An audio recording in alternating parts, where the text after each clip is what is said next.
प्यारे बच्चों, कैसे हैं आप सब लोग? अच्छे हैं? चलिए, अच्छी बात है। देखिए, आज हम आपकी आकृति की किताब में आपने जो पाठ पढ़ा था, पाठ 15 क्रिसमस केक, आज हम इस पाठ का अर्थ समझेंगे, यानी कि इस पाठ में क्या बताया गया है। तो चलिए शुरू करते हैं। देखिए बेटा, जैसा कि आपको पता है, कल मैम ने आपको बताया था, ये एक नाटक है, यानी कि एक प्ले है, जिसे बच्चों ने एक स्टेज के ऊपर खड़े होकर किया है। लेकिन साथ ही साथ हमें इस कहानी से शिक्षा भी मिलती है। तो पहले आप चलिए कहानी समझते हैं। 25 दिसंबर। अब देखिए, 25 दिसंबर यानी कि 25 दिसंबर, जिस दिन आप लोग सेलिब्रेट करते हैं क्रिसमस डे, यानी कि उस दिन जीसस का बर्थडे होता है। क्रिसमस डे वाले दिन हम क्रिसमस डे सेलिब्रेट करते हैं, सब लोग खुशियां मनाते हैं, केक कट करते हैं और कुछ गरीब लोगों को या अपने घर में चिल्ड्रंस को, किसी को भी गिफ्ट्स देते हैं। तो हुआ क्या, बालक यानी कि एक लड़का है, वो मन में सोच रहा है कि सब लोग कितने खुश हैं, सब लोग क्रिसमस मना रहे हैं। काश मेरे पास भी पैसे होते और मैं भी क्रिसमस मना पाता। मेरे माँ बाप तो नहीं है, उसके मम्मी पापा नहीं थे, सिर्फ उसके दादाजी थे। तो उसकी बहुत इच्छा हो रही थी कि वो दादाजी के साथ क्रिसमस मनाए। अब उधर से जा ही रहा था वो कि उसे रास्ते में एक आदमी दिखा उस बच्चे को। तो उसने उसे रोका, जैसे हम रोकते हैं अंकल जी। तो उसने बोला, बाबूजी देखिए, मैं बहुत दुखी हूँ, मेरा बहुत मन कर रहा है क्रिसमस मनाने का, मुझ पर दया कीजिए और प्लीज़ मुझे कुछ पैसे दे दीजिए। तो उस आदमी ने, यानी कि इस आदमी को उस लड़के पर दया आ गई।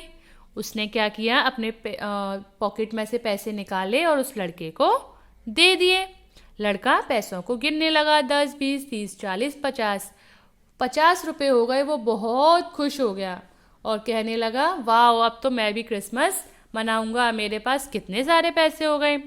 वो जल्दी से गया, उसने खुशी खुशी वहाँ से एक केक खरीदा। अब क्या, केक लेकर वो घर जा ही रहा था, तो रास्ते में उसे एक आवाज़ आई। वो बहुत एक्साइटेड था कि वो घर जाकर केक काटेगा, दादाजी को भी बताएगा, और वो 3-4 दिनों से भूखा भी था। तो चलिए, आज वो सेलिब्रेट करने का समय उसका आ गया था। लेकिन जब वो रास्ते में जा रहा था, तो अचानक से उसे एक आवाज़ आई करहाने की, यानी जैसे कोई मदद के लिए पुकार रहा हो कि मेरी हेल्प करो। लड़के ने पीछे मुड़कर देखा तो वहाँ एक बूढ़ा आदमी बैठा हुआ था कंबल ओढ़ के, जो कि कई दिनों से भूखा भी था। और जब वो लड़का उसके पास गया तो क्या हुआ, लड़के ने पूछा। तो उसने ये कहा, मैं बहुत बूढ़ा हूँ, लाचार हूँ, मैंने कुछ दिनों से खाना नहीं खाया है, मेरी हेल्प करो।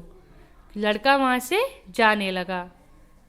उस आदमी ने फिर उस लड़के को रोका कि तुम कैसे जा सकते हो मुझे छोड़कर, तुम अपना क्रिसमस कैसे सेलिब्रेट कर सकते हो जब मैं इतना भूखा हूँ, मैं भूख से तड़प रहा हूँ। तुम्हारे पास तो इस डब्बे में केक है, इसे अगर मैं खाऊंगा तो मेरी जान बच सकती है, और अगर मैं भूखा रहा तो मैं मर जाऊंगा। अब क्या, अब बालक वहाँ से चलने लगा, लेकिन वो मन ही मन सोचने लगा कि मुझे इस आदमी की, यानी इस बूढ़े आदमी की मदद करनी चाहिए, क्योंकि ये भूख से तड़प रहा है। फिर उसने अपने मन में ठान ही लिया कि मैं इस आदमी की मदद ज़रूर करूँगा।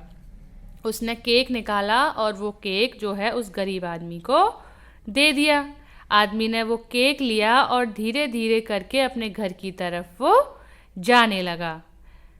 अब वो कहने लगा, मतलब जो लड़का था वो मन ही मन, उसको अजीब सा तो लगा, क्योंकि उसके पास बड़ी मुश्किल से तो वो पैसे आए थे और वो उसने केक खरीदा, लेकिन वो केक उसने उसको दे दिया। थोड़ा उसे दुख हुआ, लेकिन वो मन ही मन इतना बहुत ज़्यादा खुश भी था, क्योंकि उसने एक बहुत अच्छा काम किया था, जिसके कारण उसे अंतरात्मा वाली खुशी मिली। अब देखिए आगे क्या होता है। जब वो घर पहुंचता है, दादाजी जो होते हैं, दादाजी घर पर होते हैं उसके, वो अपने दादाजी के साथ गहरी नींद में सो रहा होता है। जब वो सो रहा होता है तो अचानक दरवाजे पर आवाज़ आती है। जब वो दरवाजे को खोलने के लिए जाता है तो वहाँ देखता है एक सफ़ेद कपड़े पहने हुए एक आदमी है, जिसके फेस पर यानी कि मुंह पर बहुत तेज़ है, जिसे देखकर वह बहुत खुश हो जाता है। उस आदमी के हाथ में एक पैकेट होता है, वही पैकेट वही वाला जो लड़के ने रास्ते में एक बूढ़े आदमी को दिया था। लड़का पूछता है बहुत ही आश्चर्य के साथ, क्योंकि उसने इस तरह का इंसान कभी देखा ही नहीं था। आप कौन हो और ये मुझे आप क्या दे रहे हो? तो जो आदमी होता है वो देवदूत होता है। देवदूत कौन होता है? जो भगवान के द्वारा हमारी हेल्प के लिए जो लोग भेजे जाते हैं उन्हें हम देवदूत कहते हैं। तो वो आदमी कहता है कि मैं वही बूढ़ा गरीब आदमी हूँ जिसे तुमने रास्ते में केक दिया था।